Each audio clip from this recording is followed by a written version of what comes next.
What I see is people in the worst day of their life.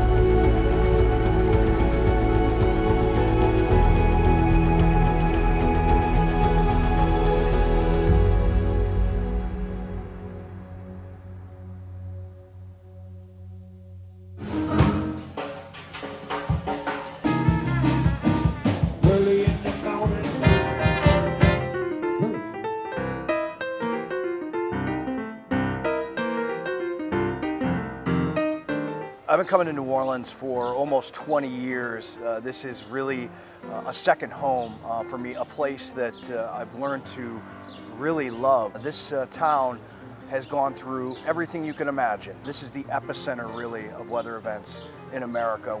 All things come back to New Orleans, especially tropical storms and hurricanes.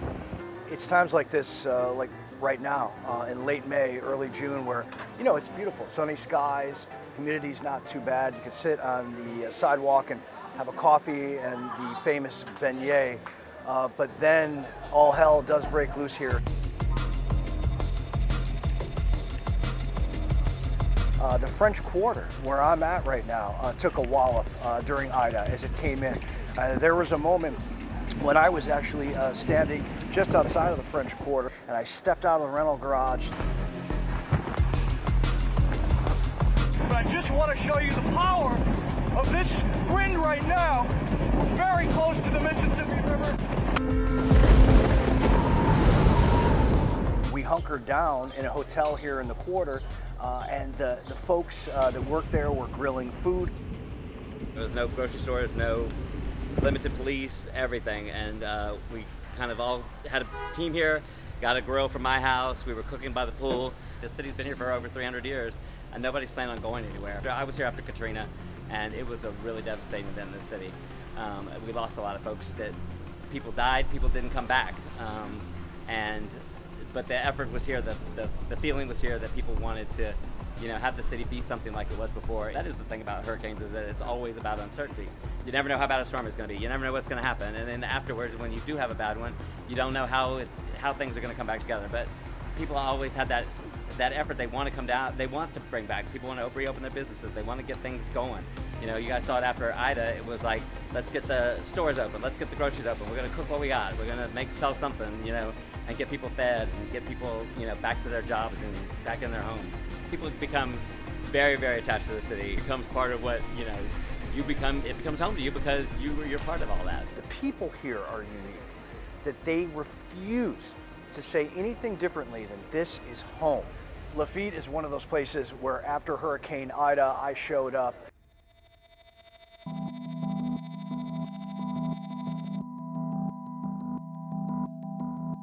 A 200-year-old town, about 1,000 people, named after John Lafitte, the pirate. And this is in the swamps, about 20 or so miles from downtown New Orleans. Look at this. This is a boat that was washed in from Hurricane Ida. I've been back 3-4 times since Ida, and this boat has been here the entire time. Lafitte is surrounded by water. It is literally a swamp, and it's canals like this where fishermen move up and down, make their living on shrimping. But the issue is this floods. Even with the slightest rain, these roads flood over. And when Ida came in, it was a rush, a storm surge of water that just crushed so much of Lafitte. And many of the homes that are on stilts, people were stuck in those, unable to get out. And you could see how boats, vessels this large, were pushed onto shore from the energy of the surge of Hurricane Ida, 150-mile-an-hour winds. And you imagine all these waters coming in from the bayous and pushing these huge vessels. It's amazing, and it's like an ornament now for the area on the side of the road. Gotta be careful for alligators in this area. There's one right there.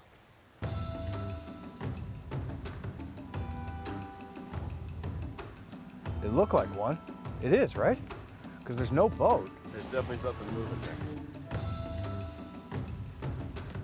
Something significant and moving fast. There's no boat. That had to be a gator.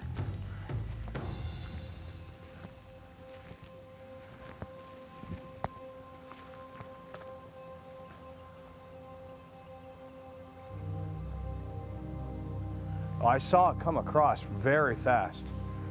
Maybe it lives underneath that pile of debris. When you're surrounded by water like this, there are species that live in here like alligators and wild boar that run these areas. You just don't know where they're at. And you start walking through these waters because you're trying to escape, the storm easily, no problem. An animal could come. And this was like a month or so after Hurricane Ida hit, late September, early October. This bridge, I came up on this and there were coffins, literally coffins, that were strewn across here, huge ones. Behind me, a casket vertical in the mud, taken from its gravesite because of Ida. A stunning scene here in Lafitte. You hear nature right now because it's raining here in the swamp. This was all loaded with water, and this is where a lot of the coffins were ripped up because of all of the surging water. This is a cemetery here, right in Lafitte, right by the waterway. And you see, this rain coming down, this is gonna cause flash flooding in this area. And God, can you imagine what this felt like during Ida? The water surge just moved inland here, and it's just right there, the waterway, into this cemetery, pushed up these coffins from the ground. Clearly, this is a coffin that they don't know where it belongs. And this could be the coffin that was standing vertical that I shot back in October.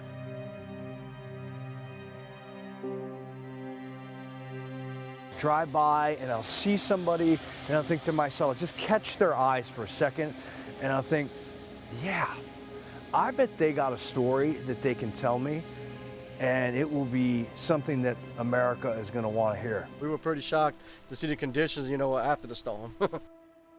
It was a struggle at first to get the resources needed to get some of the work done, because get materials. Right before the storm hit, we actually were in the hospital for COVID, on bottled air and everything, while trying to recover what we had left over from the storm, I guess. People that don't understand this part of the country, why do you live here? This is our home, it's hard to leave this place.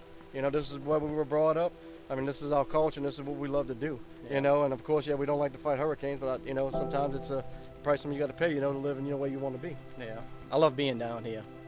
In my opinion, God's country, right? Our people, our fishing, our hunting, our hobbies. That's our way of life. That's how we were brought up. Life, and if you move me over to somewhere else to say to live in the city, I'd be lost. No matter what you face with in life, you got to deal with it. Everybody's got their struggles with it, right? I think the biggest thing is from a country perspective, it's people pulling together, right, and showing support for the affected folks. Right. We get hurricanes, right? People, they get hit with tornadoes. You got earthquakes. You got different natural disasters that affect different folks in different areas. But yeah, people coming together to help one another, I think. True Americans. Yes, sir. Yes, sir. And the other thing,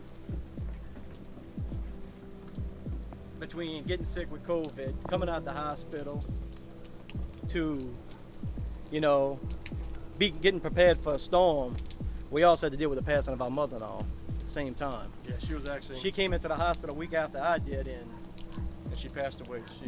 Day after the storm. You look at these guys, twin brothers, 43 years old, both had COVID, and during the hurricane were on oxygen, and how horrible. Their mother died the day after the storm hit. She was evacuated. How resilient can you be? Seriously, good dudes.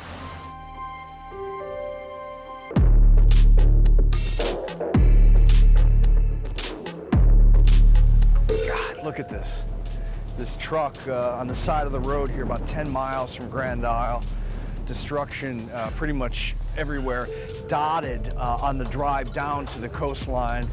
Piles of rocks and debris on this inner coastline. You can see all these waterways, and this is what we're seeing still left over nearly a year after Ida made its way ashore here in Louisiana. I feel like it's my responsibility and the responsibility of Fox Weather to come back to these spots and cover them, not just right after, but months and even years, to check on these people and the communities.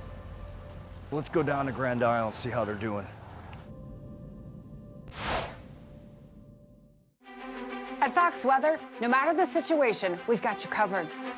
Through the best and worst weather and everything in between. We're all in this together. Because there's nothing more important to us than keeping you safe. From morning forecasts to holiday travel, we're here for you. We have a passion for weather and a passion for people. That's why we love what we do. Fox Weather, weathering it together.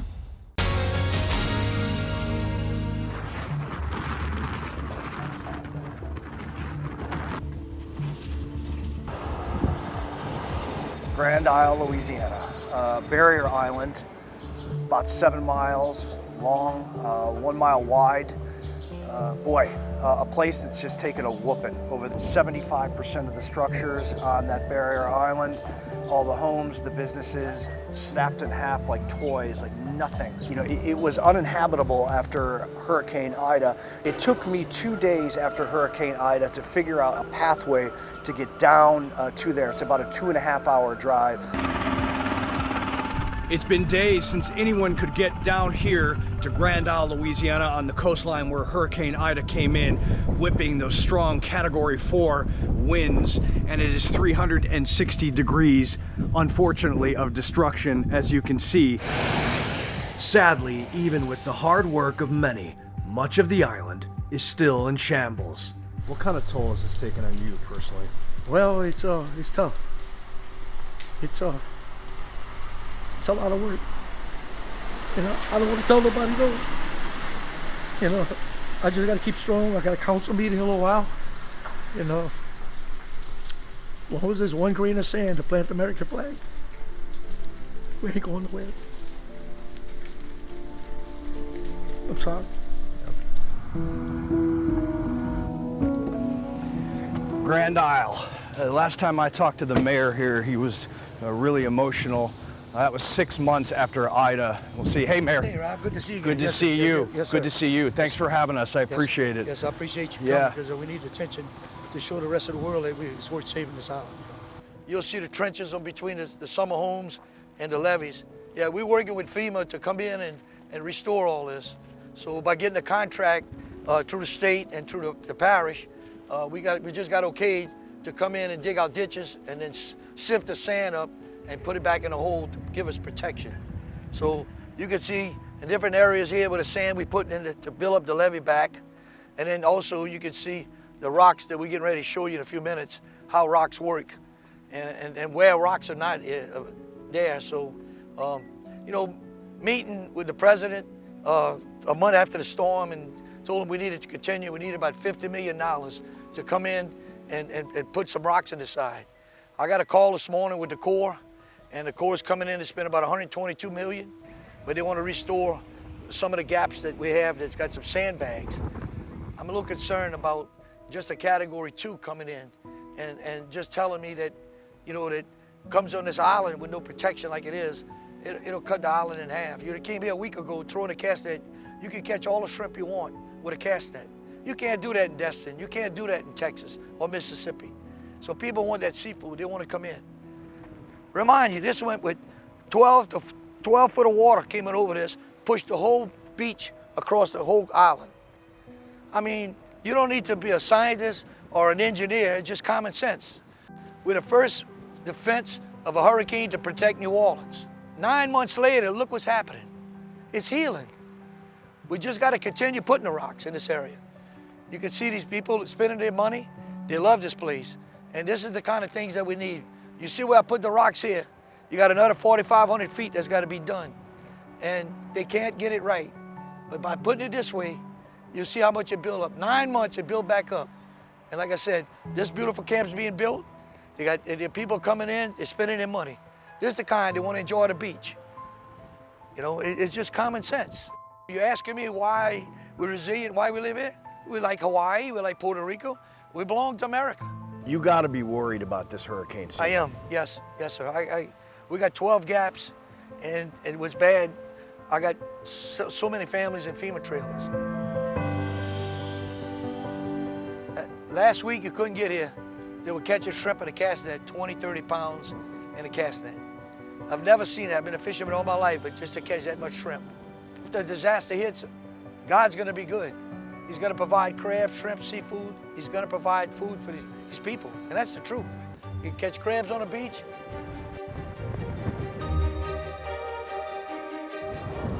Now you wanna know why we live here? That's what I was trying to tell you.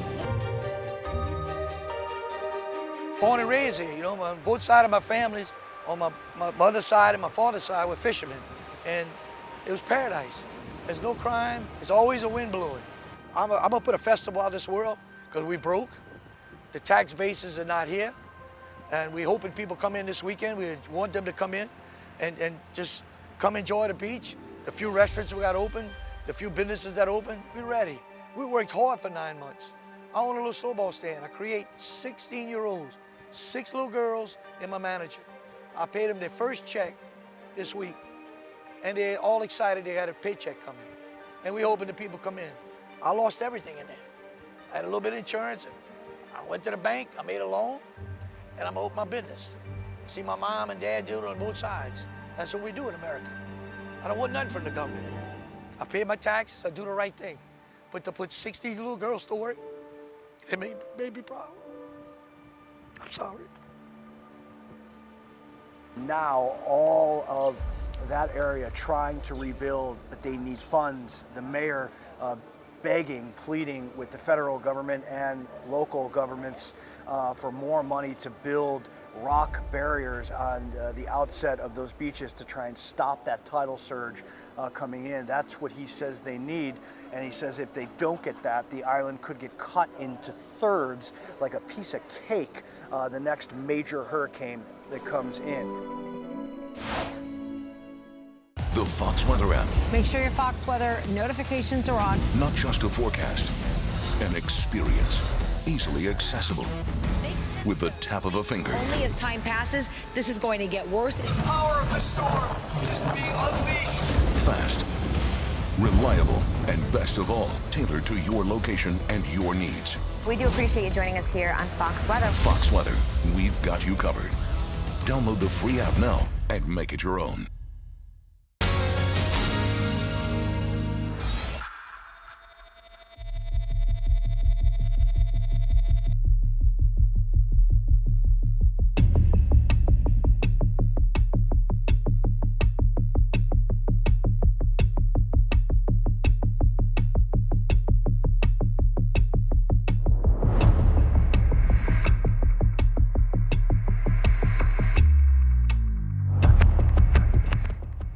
Welcome to Mayfield, more than a memory. The sign says it's been 7 months, and if you go back and you trace this area to what it looked like and to what it looks like now, I mean, just going through my phone, looking at videos and photos, some things look exactly the same. And you hear the hammers.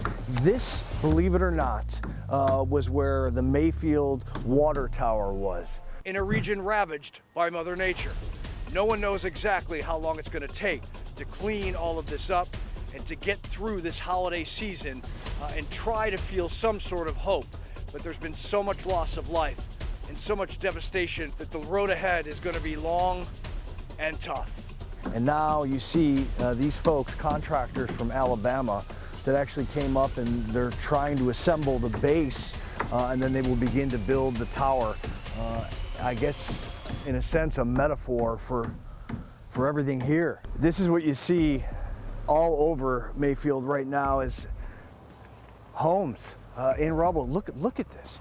A VHS tape laying on the ground. pots and pans. Literally, this was their cupboard, and you come around here and you look, this was clearly their kitchen right here. Shelves, you go in here, Christmas candles, still laying on this house. This is someone's life, someone's existence right here. It is, perhaps it wasn't even worth picking up. Now 7 months later, this is part of the neighborhood where houses stood, nature, taking it over. These tall weed grasses, beautiful, but clearly not supposed to be here. This is where people raise their families. That house, still in shambles behind me, looks quite old. And you wonder if the neighbors will try to restore it.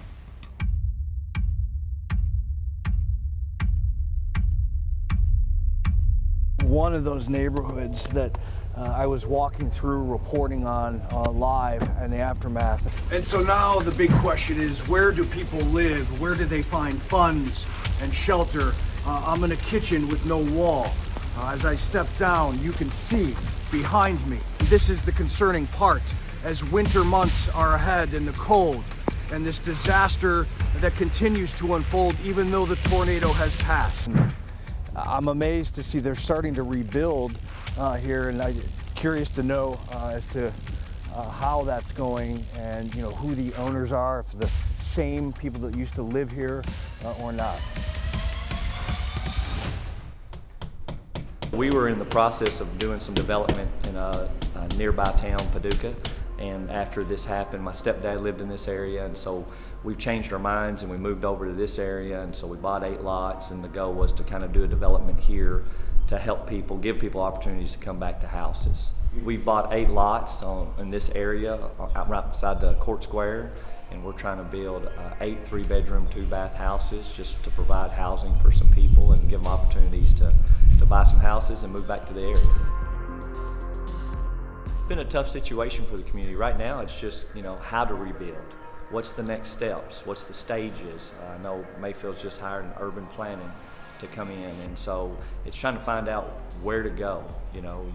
Everyone knows it needs to be rebuilt, but how does that look moving forward? How do you rebuild moving forward?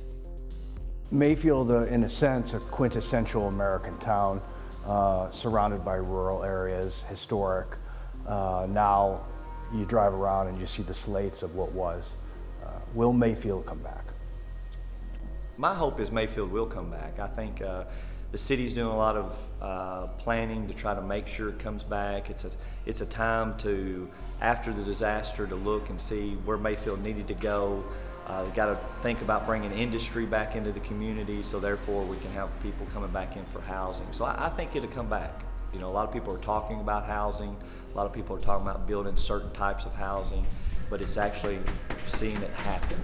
A lot of talk going on, but not a lot of building going on. So as the building starts happening, then I think the excitement for the people will come back, and you'll see people start wanting to be back in the area.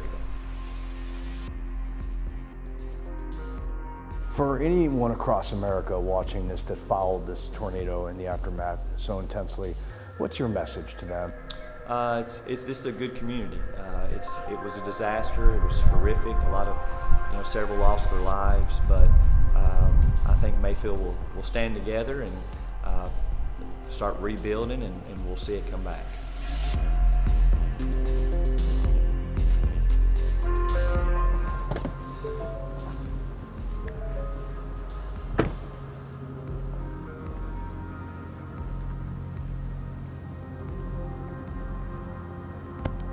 Total rubble. Clearly this particular aspect right now, this is the epicenter of Mayfield. The street blocked off still, the buildings abandoned, and slates of what historic area used to be. This in December was an absolute disaster here. We're going to have debris with us for a long time. We know that from people who in Tuscaloosa and Joplin too, they still have a little bit of debris left. So that's not going to go entirely away by the year mark. But what we're doing today is this moving forward with our downtown development. If you drive around town, you see a lot of homes being rebuilt by nonprofit organizations that are here replacing homes for people who lost theirs. The downtown business district is a blank slate. The city hired an urban planner because our staff is not large enough to have one. So we've had urban planner services now. We lost all our city buildings, so we've hired an architect for the city buildings to help us through that project. And so that to us is a real milestone in, okay, now we're ready to go with downtown. What's it been like for you? We are all like a big family, and even extending on out in the county, which was affected as well. And so to watch people that I taught in the school system for a long time before I became mayor, and to watch people that struggling, but to see people that helping them to come back, it is very, it's always with you, the struggle people have, but it's also with us that it's going to get better, because there's so many people working toward that, and the help we've received from outside is amazing. And it's so encouraging to talk to people who get excited about what Mayfield's going to be. Locally, we may fight like cats and dogs on Facebook, which we do. We disagree on who doesn't on politics these days. But the true America, to me, look around our town. To me, that is true America. It is not put your politics aside and work to rebuild. Work human next to human, American, Kentuckian, Mayfieldian, Graves Countyan, working together to make this area, all of West Kentucky, even better than it was before.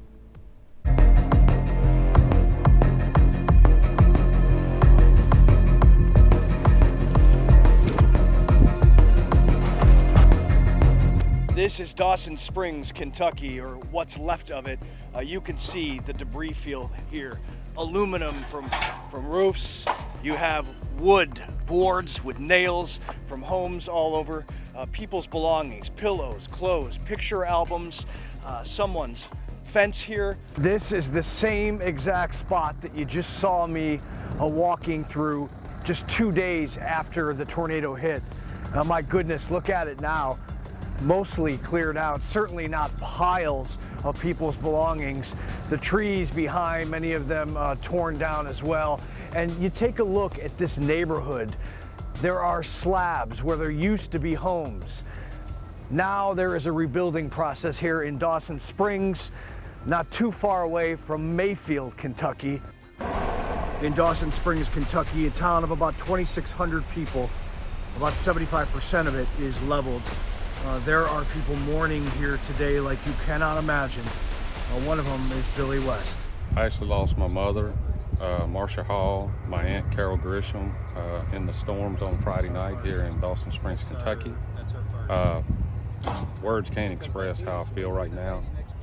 The town is totally devastated. Hey, Billy. Hey. Billy, it's Robert Ray, Fox Weather. How are you?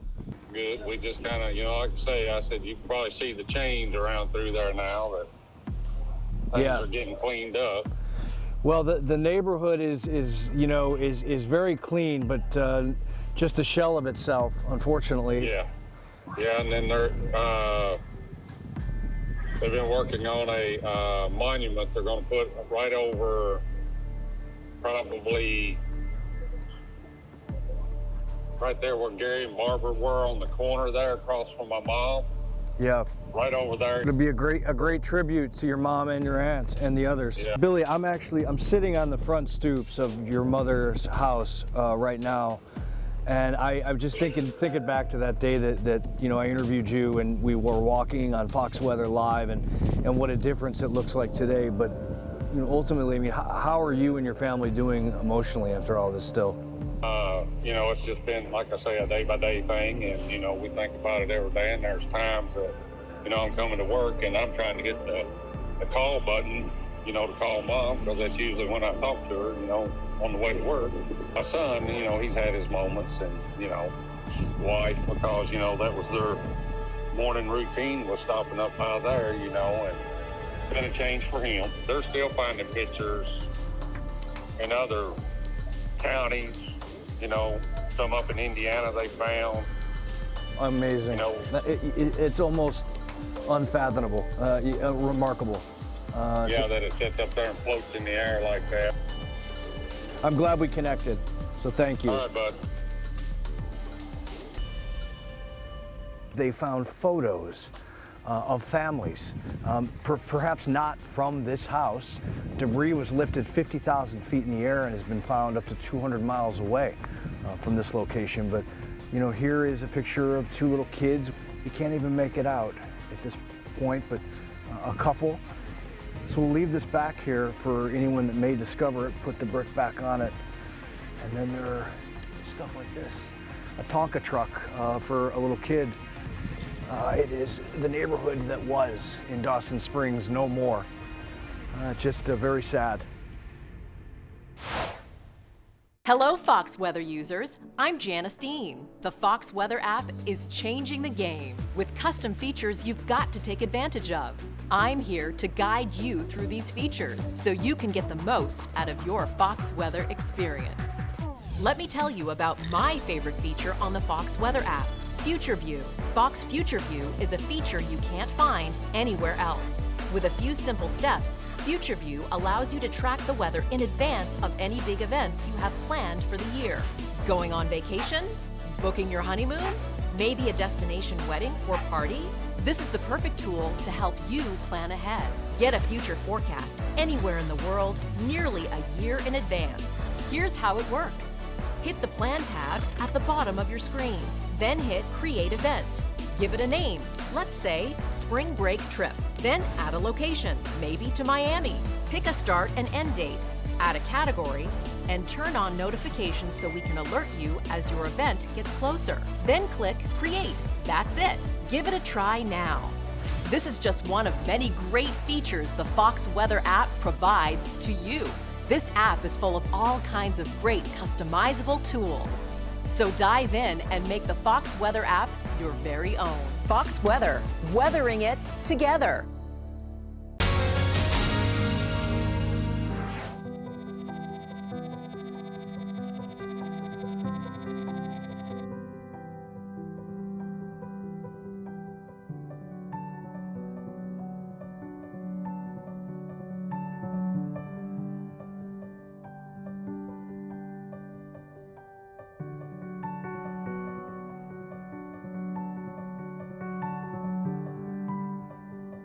Beautiful town. Sumas, Washington is not really a very easy place to get to. It's right on the Canadian border, about 2.5 hours to the north of Seattle, so not really the kind of place that you would think would be overpopulated, and it's not. But here's the thing, it's super important to agriculture up here. They have sod farms, dairy farms, and also logging. It's huge here, and the rails, the train tracks and the rail lines that run through here significant for commerce. So it is an impactful place. It's surrounded by gorgeous mountains, so in a beautiful part of the country. But you know, with beauty, as we always know, what we often see is Mother Nature unleashing its wrath on these gorgeous places here in America. When I arrived in Sumas, it was damp, it was cold, it was breezy, and it was still intermittent rain. In fact, at one point, the rain was coming down so hard during excavation of the inside of people's homes that they had to stop because it just was impossible. Someone was going to get hurt. They were going to slip and fall into the rubble. But yeah, it was nasty. Still nasty weather. People here in Sumas, Washington, and all across the Pacific Northwest with this historic flooding that has wreaked havoc on these towns, especially here on the Canadian border. You could see behind me and hear all the noises. The insides of their homes literally taking water damage, being dumped on this pile here. These streets were underwater back in November. Many of these houses, unfortunately, are abandoned. Just about 30% of the population has come back to Sumas at this point. And those that have come back, the amazing part, just like so many places in America, is, you know, they can't find contractors, they can't find equipment to get their homes back in order. And so what you see in a lot of these streets is homes now for sale.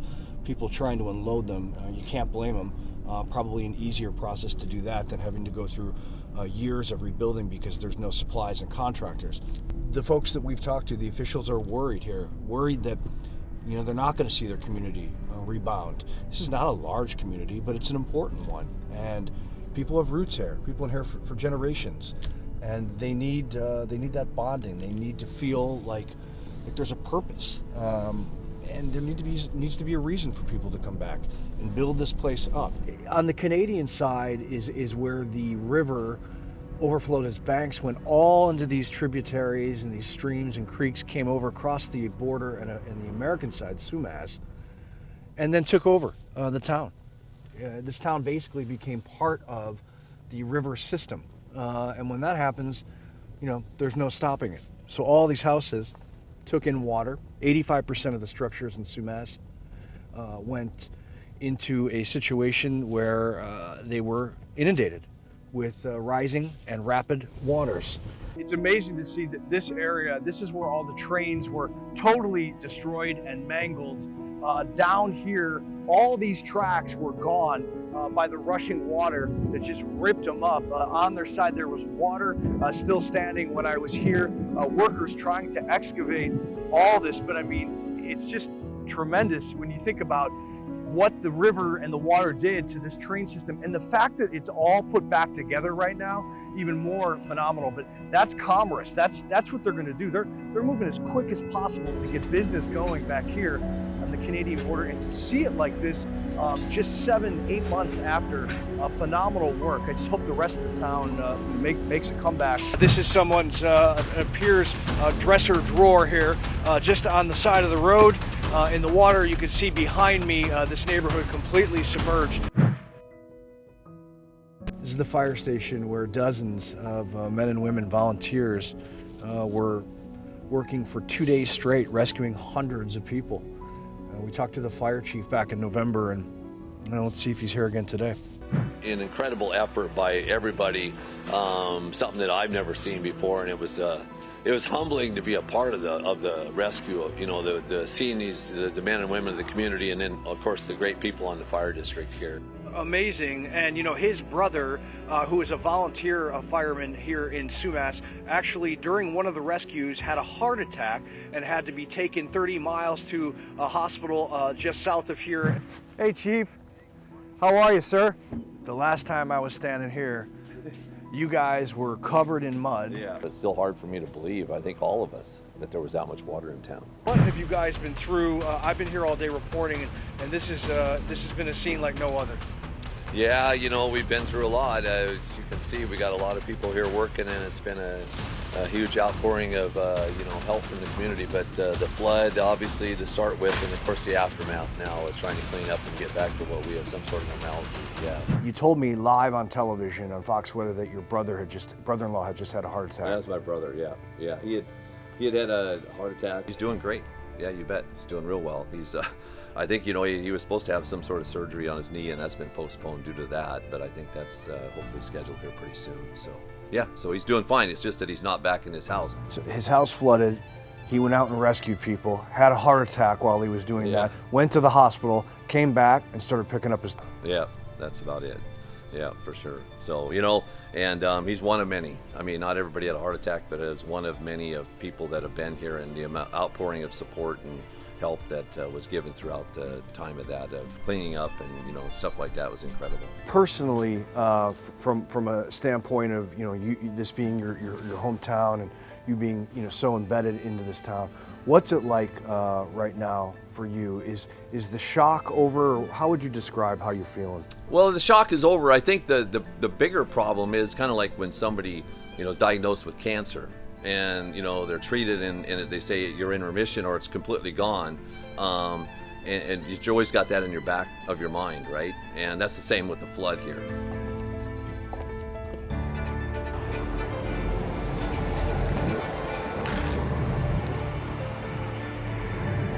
Rick, this was all underwater. This was all this deep underwater. We used to have wood floors all through here. They buckled and were irreplaceable. They were odd size and old lumber and all that. So we ended up redoing it all in cement just in case it floods again. What has this been like since November? It's been very difficult. Obviously, we had giant messes. Water came in about this deep, waist deep, and destroyed everything below that level. All the equipment was destroyed, all the furniture was destroyed. Basically, if it wasn't a picture on the wall, it was destroyed. Everything was covered with lots and lots of mud. You know, we came down the first day after the flood when the water went down, drove in with the four-wheel drive through the water, opened the doors, and everything had floated to the front of the restaurant from the back because it had forced open the doors and had a little river going through here. And we walked through here, it's like, oh my God, what do I do with this? What do you guys need right now? What everybody in town needs is money. And then, you know, I hate to be so crass about it, but that's what they need. They don't have a bed, they don't have carpets, they don't have chairs.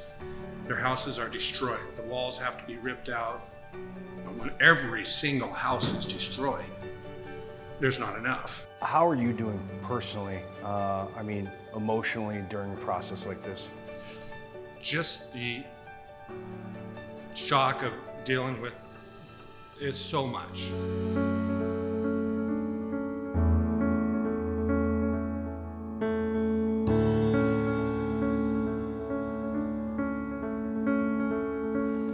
This was one of the dining rooms, and it's pretty close to being done. We got a little bit of work right through here, but nice. It will not be too much longer. The main dining room was in here. It needed a lot of work. All the wood floors had to be ripped out. The word that comes to mind first is devastating. Probably the other word is overwhelming. You're standing in there with your hose, spraying the mud, and an hour later you've got 2 feet cleared. You don't feel like you're ever going to win. People need a reason to come to be in a town, and restaurants are a part of any community. They're a huge part of any community, and when you're only one of 2 or 3, it magnifies. It's a focus point for the town. Yeah, And it gives hope. When they see your restaurant, absolutely. your hotel come back, that gives people the power to say, well, you know what, we're going to keep fighting. That's my life. I could quit and be bankrupt, but that's not a great option. Or figure out to the best of my can how to live and go on. Yeah. And that's what I chose to do.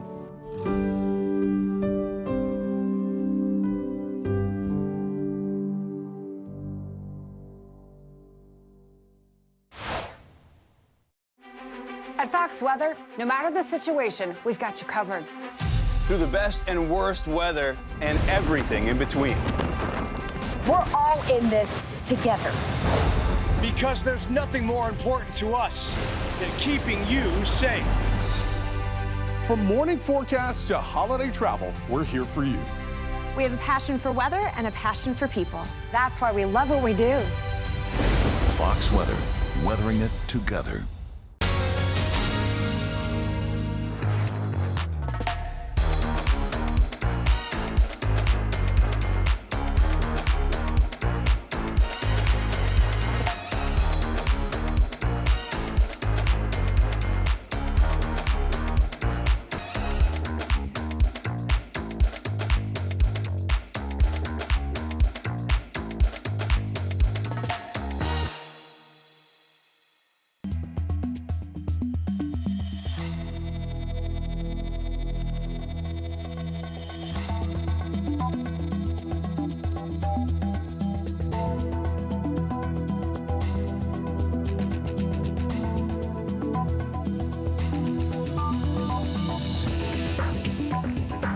We are in Sequoia National Park. Incredibly windy roads, and it takes a long time just to go 50 miles. In fact, about 2.5 hours. I was here in July reporting on the drought, and also wildfires have affected it. In this sacred forest, where the tallest and oldest trees in the world exist, park officials are concerned. Unprecedented fire effects, monarch sequoias being completely incinerated. I cried, many of us cried. the second time in a year, fire and ash is spreading across Sequoia National Park, where ancient trees stand, some estimated to be nearly 3,000 years old. To protect them, fire-resistant aluminum blankets are being wrapped around the base of these giants. We love these trees. We've protected almost all of them. We spent a century building parks, visiting them, caring for them, and now they're burning up in high severity fire, even though they're one of the most fire-adapted species on Earth. So this is really a call to action for us as managers and for all of us as people who love nature to make a change. Raging systems have come through here and ripped apart many, many trees and groves, burning them to just near ashes.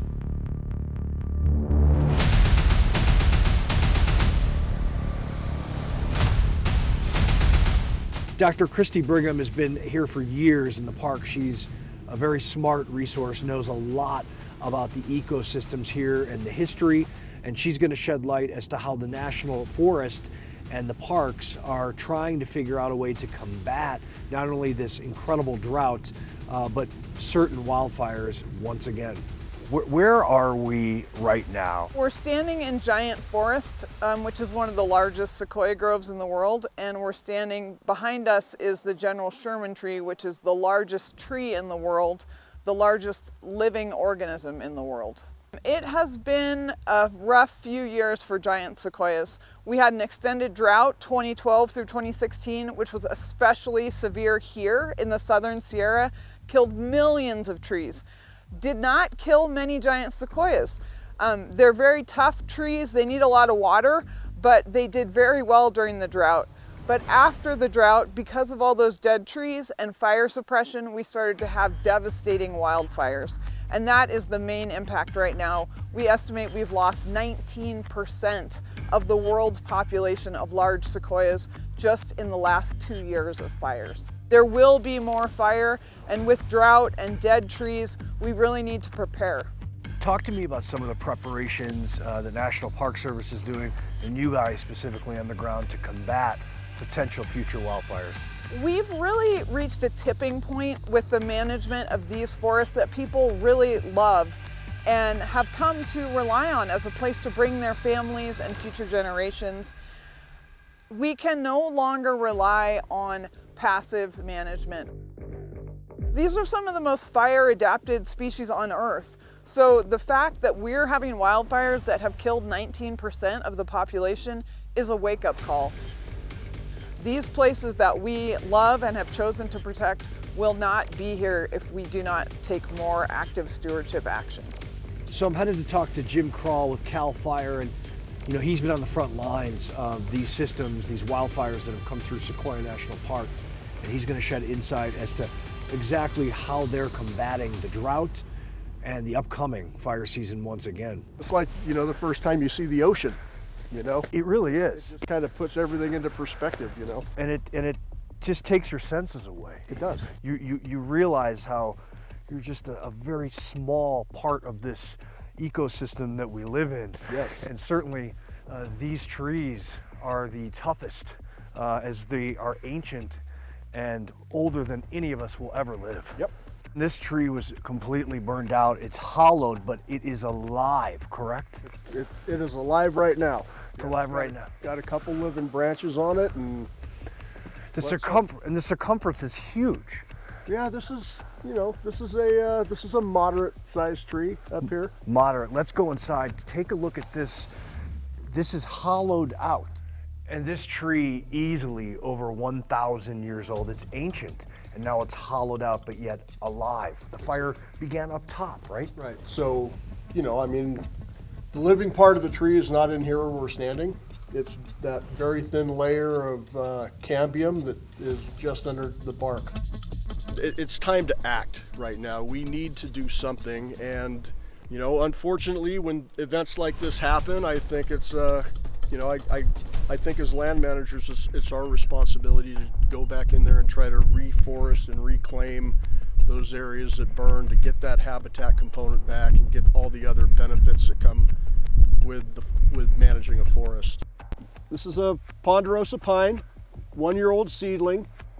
We've planted 212,000 trees here at Mountain Home over the course of 2.5 weeks, and we just concluded that project yesterday. Everywhere we're planting on the forest, we have numerous spots that look just like this.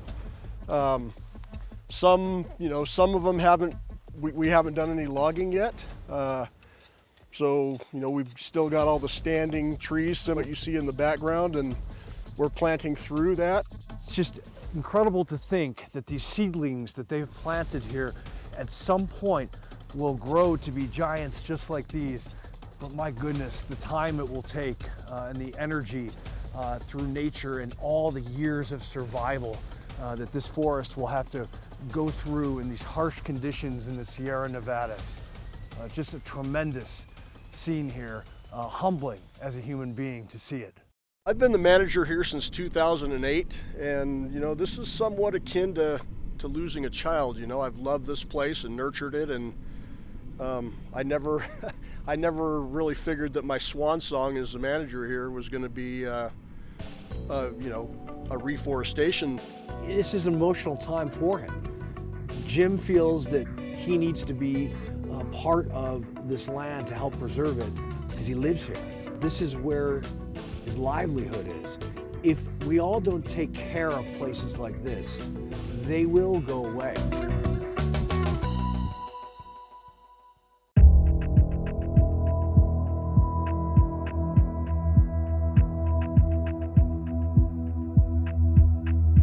Folks talk about why they stay after these storms. It's a term of home always continues to come. This is where I was born. This is where I was raised.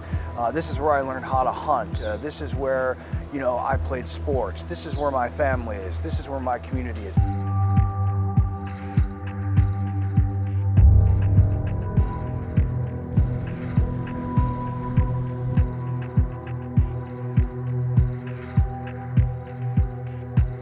But if you get to the root of it and you talk to some of the people, they are incredible at this. These people are tough by nature. They understand what it's like to be a human and not be given everything like the rest of the world. They fight for what they need. They fight for what they have. They have no fear going forward because they have to survive.